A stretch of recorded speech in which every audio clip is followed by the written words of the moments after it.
The Arizona desert didn't make noise the way other places did. When the military transport rumbled to a stop and its engine finally died, what replaced the mechanical sound wasn't silence exactly, but something close to it. A flat, heavy absence of sound that seemed to press against your eardrums. Greta Hoffmann noticed this as she climbed down from the truck bed, her boots hitting dry earth that sent up small puffs of dust with each step. The sun was merciless overhead, turning everything white and sharp-edged, and she had to squint against it, even though squinting made her head hurt. She was 22 years old and absolutely convinced that she was about to die. The rope burns on her wrists were still fresh, angry red lines that caught on the fabric of her sleeves when she moved. She'd stopped noticing the pain somewhere around hour 6 of the journey, the way you stop noticing any sensation that goes on long enough. But now in the stillness and the heat, she became aware of it again. Behind her, 11 other women were climbing down from the truck, each one moving with that same careful precision they'd all learned. Stand straight. Keep your face neutral. Don't show weakness. Don't give them the satisfaction. These were the lessons drilled into every girl who'd grown up under the regime, lessons that went bone deep. The Führer's children, people had called them, though nobody would be saying that anymore. Now they were just prisoners, enemy combatants, women who'd been on the wrong side of history and were about to pay for it. Greta had spent 3 months preparing herself for what came next. Her grandmother had been the one to spell it out, back in Munich at the railway station before everything fell apart. The old woman had grabbed Greta's face between her hands, fingers digging in hard enough to leave marks, and described in detail what the Americans would do.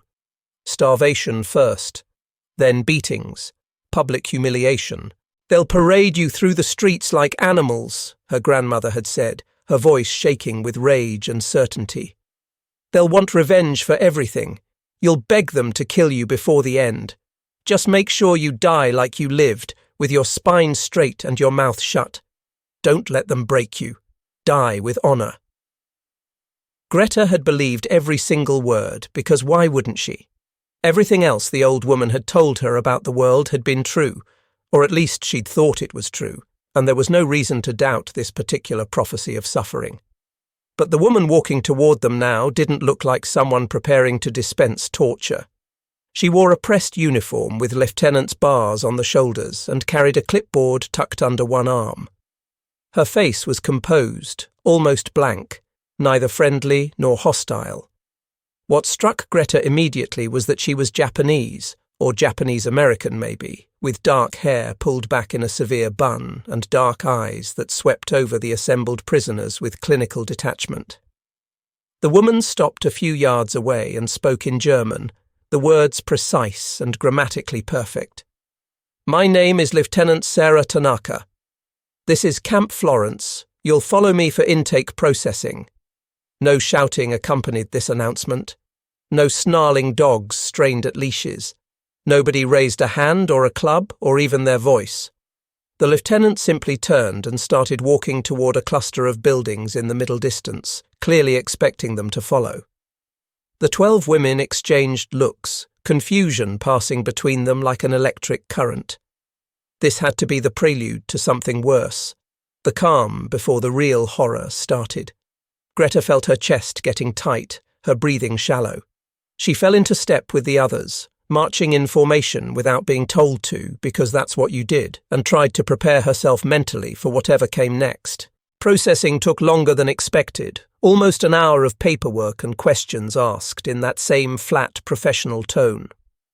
They were assigned bunks in a wooden barracks building that smelled like fresh pine and dust baked by constant sun. Greta stood next to her assigned bed and stared at it like it might bite her. It had an actual mattress, thin but real, not just planks or straw. There was a pillow. On top of the pillow sat a bar of soap, white and pristine, still wrapped. She picked it up slowly, turning it over in her hands, waiting for it to crumble into ash or reveal itself as some kind of cruel joke. "Where are the whips?" The question came from Anna Schultz, the youngest prisoner at just 19 years old. Her voice came out high and cracked with fear. "Where are the dogs?" "I don't see dogs anywhere." Nobody had an answer. They were all thinking the same thing, feeling the same creeping wrongness about the situation. This wasn't how it was supposed to go. This wasn't what they'd been promised. The dinner bell rang at 6 o'clock precisely, and the women filed into the mess hall like condemned prisoners walking to the gallows, shoulders tight, faces carefully neutral. The smell hit them before they even got through the door. Roasting meat, fresh bread, real coffee, not the chicory substitute they'd been choking down for the past 2 years. Greta's stomach clenched so hard she thought she might vomit right there in the doorway. This had to be poison. This had to be the trap. The man behind the serving counter was built like a bear, broad-shouldered and friendly-faced, with an easy smile that made Greta instantly suspicious. He said something in English that she didn't understand, his voice warm and casual, then gestured at the serving trays. She held her tray out with hands that wouldn't stop shaking and watched as he piled it high. A thick slice of beef roast, cooked medium rare with juice pooling at the edges. A mountain of mashed potatoes with butter melting into golden rivers across the top. Green beans that were actually green, not grey. A roll that was still warm to the touch. Canned peaches swimming in heavy syrup. Greta stared at the food like it was a hallucination. This couldn't be real. This absolutely could not be real. This is what they feed prisoners? The words came out as barely a whisper in German, not even really directed at anyone. Before she could process what was happening, Liesl Weber appeared at her side and slapped the fork right out of her hand. It hit the floor with a clatter that seemed impossibly loud in the relative quiet of the mess hall. "Don't you dare touch that," Liesl hissed, her voice low and urgent. The woman was 38, hard as winter, former auxiliary with the SS, and she'd been barking orders at everyone since they got on the transport truck. "It's poisoned, don't you see? They want us to think we're safe," and then she drew one finger across her throat in a sharp, decisive gesture. "Then they'll kill us. They're testing us to see who's weak, who breaks first. The real punishment comes after." It made sense. Of course it made sense. Everything Greta had been taught said that Americans were vengeful and barbaric, that they'd want to make their enemies suffer, that you couldn't trust anything that seemed too good to be true. You didn't feed steak to people you planned to starve unless you were playing some kind of sick game with them first. Greta's pulse was hammering so hard in her ears that she could barely hear anything else. She stood there frozen, staring at the food on her tray, trying to decide what to do. And then Lieutenant Tanaka sat down directly across the table from them. She set her own tray down with calm, measured movements. Her tray held exactly the same food. The same cut of beef, the same portion of potatoes, the same green beans, down to what looked like the exact same number of peach slices. The lieutenant picked up her knife and fork, cut into the meat with precise motions, lifted a bite to her mouth, chewed, swallowed. She looked directly at Greta while doing this, her expression completely neutral, and said in that same grammatically perfect German, Geneva Convention, Article 26. Prisoners of war receive the same rations as the capturing nation's armed forces. You can verify this with the Red Cross documentation if you want. It's posted in your barracks. Everything Greta thought she knew about the world tilted sideways. If they'd lied about this, about the food, about basic treatment, what else had been a lie? That night, long after the lights went out and the barracks settled into uneasy quiet, Greta pulled the piece of beef she'd saved from her pocket. She'd hidden it in her sleeve when no one was looking, an instinct she didn't fully understand. In the darkness, with Liesl's disapproving presence radiating from across the room, she lifted the cold meat to her mouth and bit down. It tasted like betrayal. It tasted like everything she'd ever been told might be wrong. And when the tears came, she couldn't make them stop.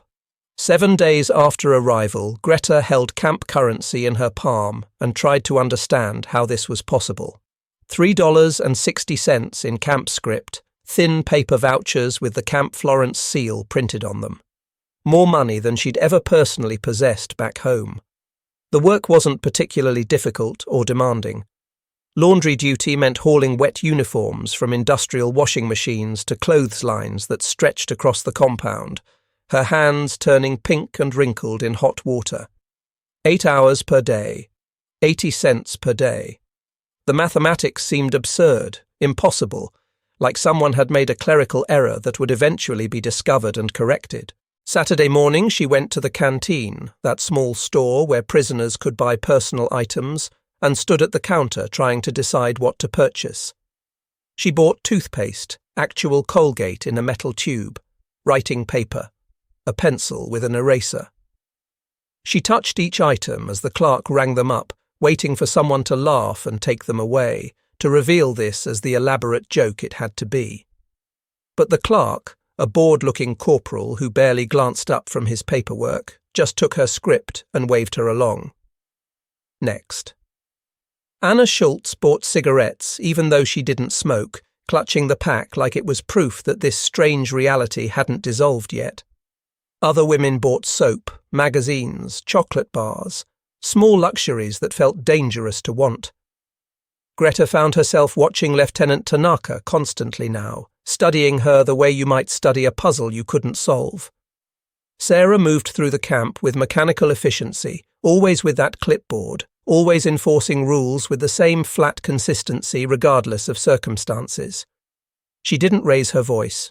She didn't play favourites. When one of the American guards tried to short a prisoner's dessert ration as some kind of joke, Sarah reassigned him to night watch for a month without discussion. When Liesel was caught hoarding bread in her footlocker, Sarah confiscated it, logged the incident in triplicate, and moved on. No drama, no cruelty, no mercy either, just application of regulations. What Greta couldn't understand, what kept her awake at night, was the restraint. Sarah should hate them, should want them to suffer.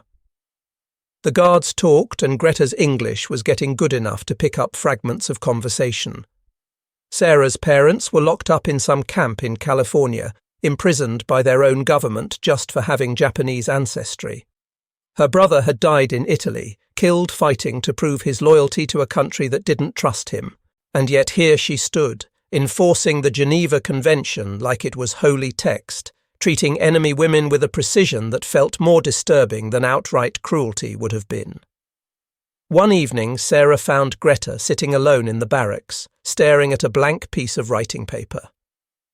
The other women had gone to the recreation hall for a film screening, but Greta hadn't been able to make herself go. She sat with a pencil hovering over the page, unable to write anything, unable to even begin. "Having trouble?" Sarah asked in German, her accent still oddly formal despite its technical perfection. Greta looked up, startled. "I don't know what to tell them. My family. If they're even—" She stopped, unable to finish the sentence. "Start with truth," Sarah suggested. Her tone was matter of fact. Truth is usually simplest. The truth is, I'm being treated better here than I ever was at home. The words came out sharp, almost angry, surprising Greta with their vehemence. The truth is, I eat steak while they starve. How exactly am I supposed to write that in a letter? Sarah was quiet for a long moment. Then she reached into her bag and pulled out a small cloth-bound book, worn soft at the edges. German-English dictionary. She set it on the bunk next to Greta with careful deliberation. "Thought you might want to read the convention yourself," Sarah said. "Article by article. It's not mercy, you understand. It's law. There's a difference between the two." Greta picked up the dictionary slowly, feeling the weight of it in her hands like it might explode. "Why are you doing this?" she asked. "Doing what? Treating us like we're actually human beings." Sarah's expression didn't change, but something shifted behind her eyes, some small crack in the professional facade. "Because the law says you are human beings," she replied.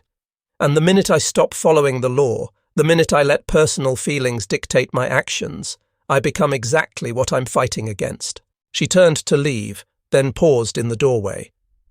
"Your family would want to know you're alive. Write that first." Everything else can come later. After she left, Greta opened the dictionary. The pages smelled like ink and old paper and possibility. She started with basic words. Hello, thank you, please, but found herself drawn to other entries: restraint, justice, mercy. She sounded them out quietly, testing how they felt in her mouth, trying to understand what they really meant. By the end of the second week, she'd begun teaching English to the younger prisoners in exchange for their dessert rations. Anna was her best student, absorbing vocabulary with frightening speed, always asking for more words, more phrases, more ways to communicate. Even Liesel showed up once, standing at the back of the barracks with her arms crossed, listening but never participating, never acknowledging what she was doing. "Why are you learning their language?" Liesel demanded one night after lights out, her voice cutting through darkness. "You're making yourself useful to them. You're collaborating." Greta didn't answer immediately. She thought about the dictionary, about Sarah's mechanical kindness that somehow hurt worse than cruelty, about the steak that tasted like treason. "Because I want to understand what they're saying," she finally replied, "when they tell us why they do things the way they do." "There is no why," Liesel shot back. "There's only survival, only waiting until we can go home and forget this ever happened." But Greta wasn't sure anymore what home even meant, or if there would be anything left to go back to when this was over. 3 months passed like water through fingers, each day blending into the next until time felt elastic and strange. Greta learned to sleep without jerking awake at every sound, learned to eat without checking her food for poison first, learned the English words for sunrise and coffee and good morning, and how to say them to Sergeant Mueller when he handed her breakfast with that same gentle smile. The camp settled into routine, work details and mail call and evening recreation, a rhythm that felt almost normal until the day Lieutenant Tanaka gathered all the women and marched them to the camp theatre without explanation or warning. The room was small and close, folding chairs arranged in neat rows facing a white screen stretched across the front wall. A projector sat in the back, already threaded with film and humming quietly. Sarah stood at the front of the room, her face carved from stone, completely expressionless. "The war in Europe ended 2 weeks ago," she said in German, her voice carrying no inflection whatsoever. "Germany has surrendered unconditionally. What you're about to see are newsreels from the Allied liberation of various concentration camps. You will watch all of it. There will be no leaving early. Anyone who tries to leave will be restrained and required to watch anyway." Greta's stomach dropped. Beside her, Anna had gone white as paper, her breathing suddenly rapid and shallow. The lights dimmed. The projector clicked to life. Bergen-Belsen appeared first on the screen. Mountains of bodies stacked like cordwood, skeletal limbs twisted at impossible angles, faces frozen in expressions of agony.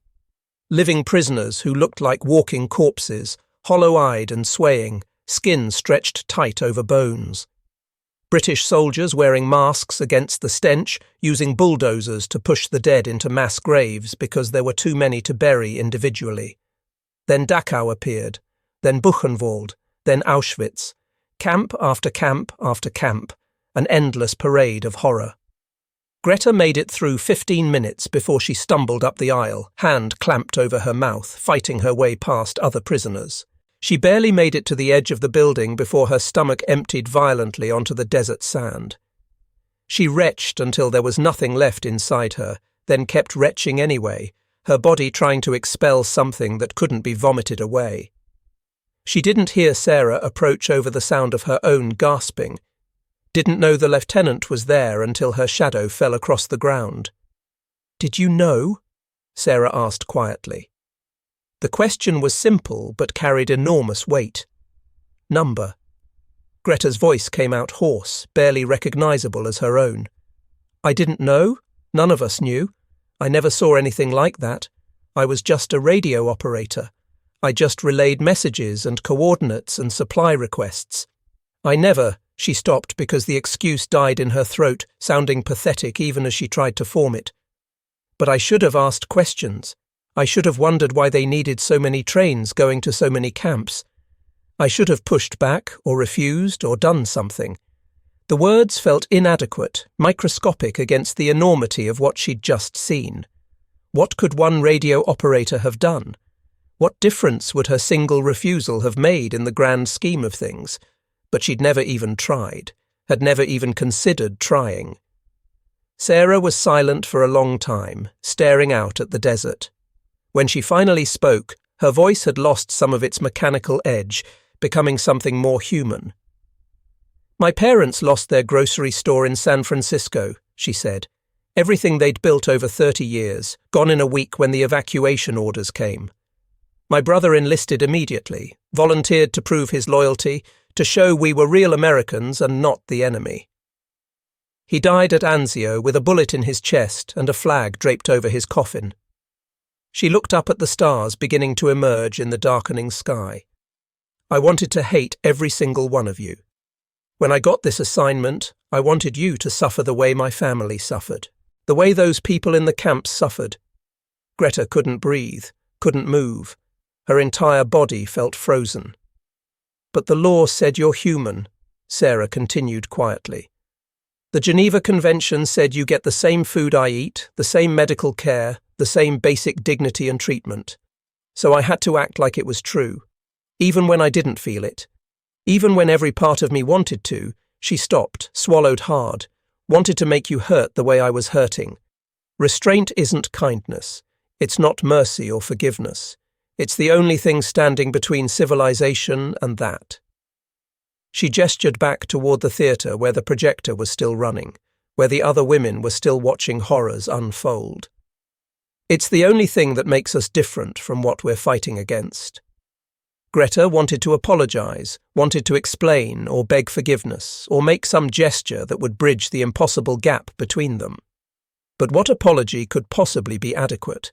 What words existed that could address something this enormous? 2 weeks later, the women organized a concert in the recreation hall. Someone had found an old upright piano tucked in a storage room, out of tune but functional. Sarah played it badly, hitting wrong notes and laughing at her own mistakes, while the German women sang folk songs their grandmothers had taught them. Nothing political, just music about mountains and rivers and seasons changing, simple melodies that predated the war and everything that came with it. Even Liesel softened that night, pulling out photographs of her children from where she'd hidden them in her footlocker and passing them around with trembling hands. 2 boys and a girl, frozen in time, smiling at a camera. For one strange hour they weren't prisoners and guards, weren't enemies divided by ideology and uniform. Just women trying to remember what it felt like to be human instead of soldiers or casualties or symbols. That night, Greta wrote another letter home. She'd written dozens by now, all unanswered, sending them into a void. She folded the paper carefully and addressed it in her neatest handwriting, saying simply, "I am safe. They treat us well here. I hope you are alive to read this. I hope you are still in the world somewhere." She never expected a reply. 3 days later, the Red Cross envelope arrived. The envelope was thin, far too thin. Greta held it between her fingers in the barracks, feeling the weight of absence inside it even before opening it. Red Cross letterhead, official stamps. Her hands wouldn't stop shaking as she tore it open, the paper ripping unevenly. The words swam on the page. She had to read them 3 times before they resolved into meaning, before her brain would accept what her eyes were seeing. Her mother and younger brother were dead, killed in the February firebombing of Dresden. Her father was missing, last seen in the chaos of the Soviet advance. Presumed dead. Her grandmother had hanged herself in the garden shed 2 days after the surrender, unable to face the ruin of everything she'd believed in, unable to exist in a world where everything she'd built her identity around had collapsed. Greta folded the letter with mechanical precision, creased the edges perfectly, and realized with horrible clarity that while her grandmother had chosen death over dishonor, Greta had been learning English and singing folk songs with the enemy. had been eating steak and earning money and making friends across the divide, had been alive and comfortable while her family burned. Sergeant Mueller noticed first at dinner that evening.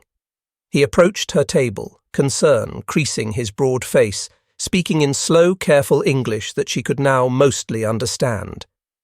"You need to eat something, miss. Please. You haven't touched your food." She stared at the steak on her plate.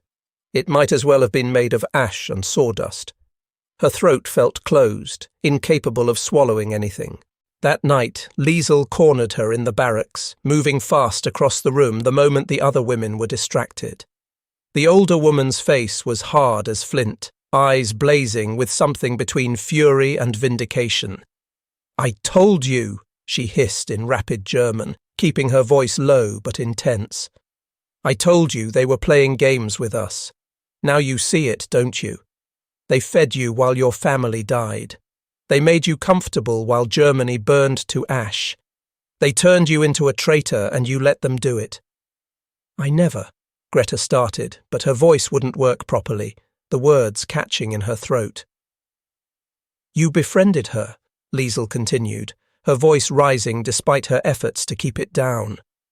"That Japanese woman, the lieutenant. You learned their language. You laughed at their piano playing and ate their food and took their money. You chose them over your own people, over your own blood." "That's not what happened," Greta tried to say, but the protest sounded weak even to her own ears. "You're a collaborator," Liesl spat. The word venomous. A disgrace. "Your grandmother killed herself because she knew what honor looked like, because she understood what it meant to have principles. And you," she spat at Greta's feet, a gesture of contempt so shocking that several women turned to look. "You make me sick. You're a traitor to everything we were taught, everything we believed." Something broke loose inside Greta's chest, something dark and violent that had been building for months. She launched herself at Liesl with a scream, fists swinging wildly, not caring where they landed. They crashed into a bunk, tangled together, both of them fighting with desperate fury. Anna and two other women tried to pull them apart, shouting, but Greta was beyond hearing. She felt a fist connect with her jaw, tasted copper flooding her mouth. Didn't care. She wanted to hurt something, wanted to make the world hurt the way she hurt. Guards flooded the barracks within seconds, strong hands dragging her away while she was still screaming, words that didn't form coherent sentences, just raw sound. They locked her in an isolation cell, a small concrete room with a cot and a bucket and nothing else. The silence pressed down like a physical weight, crushing and absolute. For 3 days she sat in that cell and faced the question she'd been running from since the newsreels, since the letter, since the first bite of steak 3 months ago. Did being treated with mercy make her complicit in what happened? Did surviving while her family died mean she'd betrayed them? Was gratitude the same thing as treason? Could you accept kindness from the enemy without becoming the enemy yourself? On the 3rd day, Sarah came to the cell door. She didn't unlock it, just sat on the floor outside with her back against the bars and spoke through the gap. "I got the report about your family," Sarah said quietly. "I'm sorry for your loss. I know those words don't mean much, but I am genuinely sorry."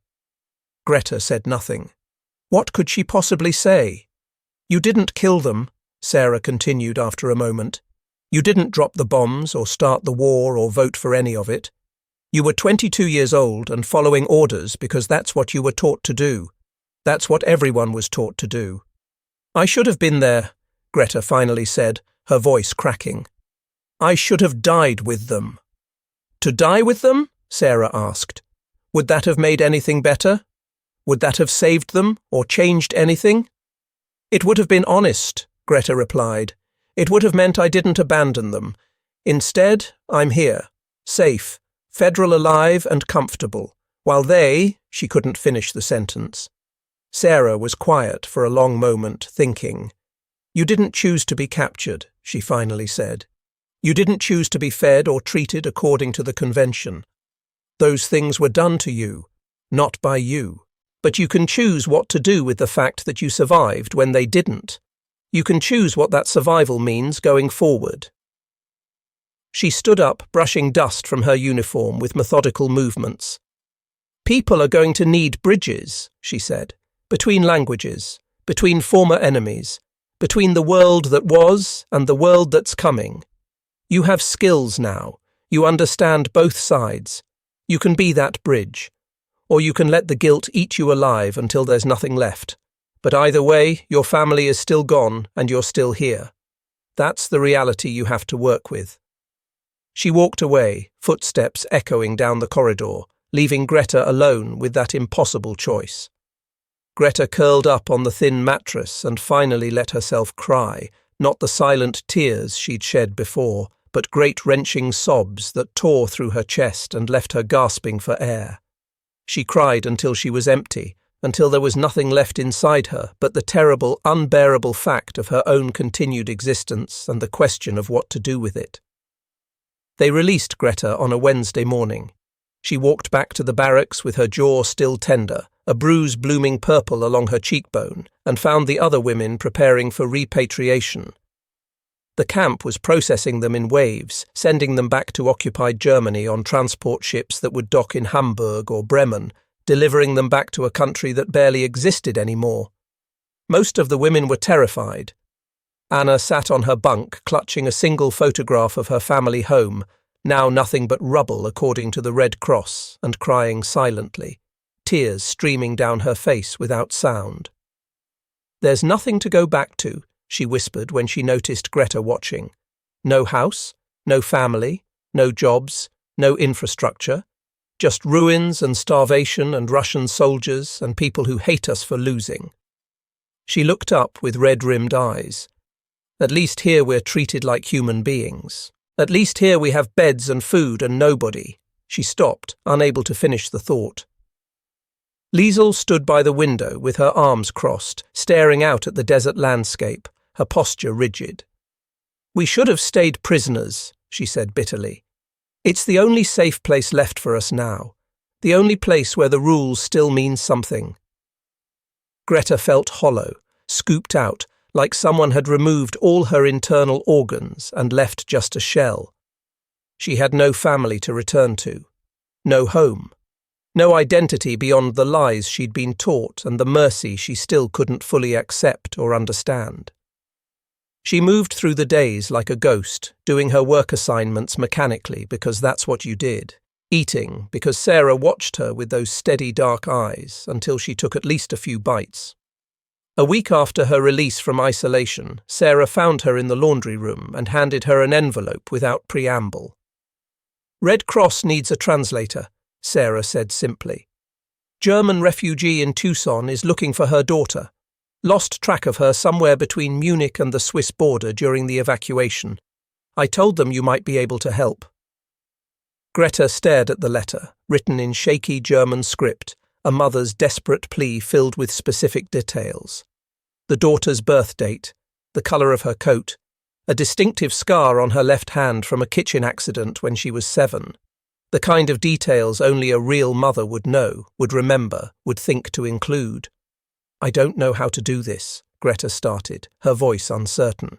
"You read German fluently. You read English now. You understand how bureaucratic systems work." Sarah's voice was matter-of-fact, practical. "It's not redemption. I can't promise it will make you feel better, but it's something real you can do, something that might actually help someone." Greta took the letter with trembling hands, spent 3 hours that evening carefully translating it, adding notes about where to search, which agencies to contact, what paperwork would be needed to navigate the chaos of post-war Europe. She walked it back to Sarah's office after lights out, slid it under the door, and returned to her bunk, feeling something she couldn't quite name. Not hope, exactly, not peace, but something that wasn't pure emptiness. 2 days later, another letter arrived. Then another. Word had spread somehow through the Displaced Persons Network. There was a German prisoner at Camp Florence who could help with missing persons cases, who understood both languages and could navigate the bureaucratic maze that stood between separated families. Greta translated requests and wrote letters and filled out forms, small acts that felt inadequate against the ocean of suffering that was post-war Europe, but real nonetheless. Concrete. Tangible. One evening, Sarah brought her a follow-up on the first case. The Tucson mother had found her daughter in a displaced persons camp near Stuttgart. They'd been reunited after 8 months of separation. The daughter was alive and relatively healthy. The mother's letter of gratitude was 3 pages long. Greta read it 3 times, then pressed her palm against her mouth to stop the sob that wanted to escape. One person. One small thread reconnected in the vast torn fabric of Europe. It shouldn't have mattered in the grand scheme of things. It shouldn't have meant anything against the millions dead and displaced. But it did. It mattered enormously. A Red Cross worker visited the camp 2 weeks before repatriation was scheduled to begin. She was a tall woman with efficient movements and kind eyes, recruiting staff for displaced persons relief operations across Europe. They needed German speakers desperately, she explained in careful German to the assembled prisoners. People who could help survivors navigate aid systems, fill out endless paperwork, locate missing relatives, translate trauma into forms that bureaucracies could process and act on. It's not glamorous work, the woman said honestly. Long hours, difficult conditions, heartbreaking cases. You'll see things that will stay with you forever. But if you want to help rebuild something from all this destruction, if you want to be part of putting the world back together, this is where it starts. This is where the real work happens. Greta sat in the back of the room, Sarah standing against the wall nearby. Their eyes met across the space. Sarah nodded once, barely perceptible, a small gesture of acknowledgement or permission or understanding. That night, Greta pulled out the German-English dictionary and found the word she needed. Purpose. She sounded it out quietly, testing the shape of it in her mouth, trying to understand what it meant to have one. When the Red Cross worker asked for volunteers the next morning, Greta raised her hand before she could talk herself out of it.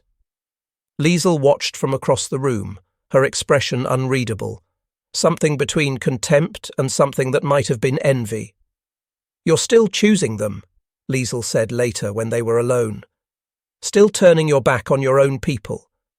On everything we were. No, Greta replied quietly but firmly. I'm choosing the people who need help. That includes my own people. Germans who are suffering. Germans who are displaced and starving and separated from their families. It includes everyone who needs a bridge between what was and what's coming next. I'm not choosing sides anymore. I'm choosing to be useful. The day before repatriation was scheduled to begin, all the women were asked to sign statements about their treatment for Red Cross documentation. Liesl refused, still clinging to her belief that it had all been theatre, manipulation, psychological warfare designed to break them down. She couldn't accept that mercy might be real, that systems might work the way they claimed to work. But Greta sat at the table with a pen and wrote in careful English, each word deliberate and chosen with precision. I came here expecting cruelty and received steak. I expected savagery and received law. I do not fully understand mercy, but I witnessed it being applied consistently. I will spend the rest of my life learning to pass it forward to others who need it. She signed her name at the bottom in clear letters and slid the paper across to Sarah, who read it without expression, her face giving nothing away. Then she looked up and held Greta's gaze for a long moment, something passing between them that neither could have put into words. Good luck, Sarah said simply, and those 2 small words carried the weight of everything they couldn't say, everything they'd never be able to explain to anyone else. Greta nodded once, unable to speak past the tightness in her throat, and walked away toward whatever came next, toward the work of rebuilding a world from rubble, toward the endless task of reconnecting threads in a fabric torn beyond recognition, toward becoming a bridge when she'd spent her whole life being taught to burn them.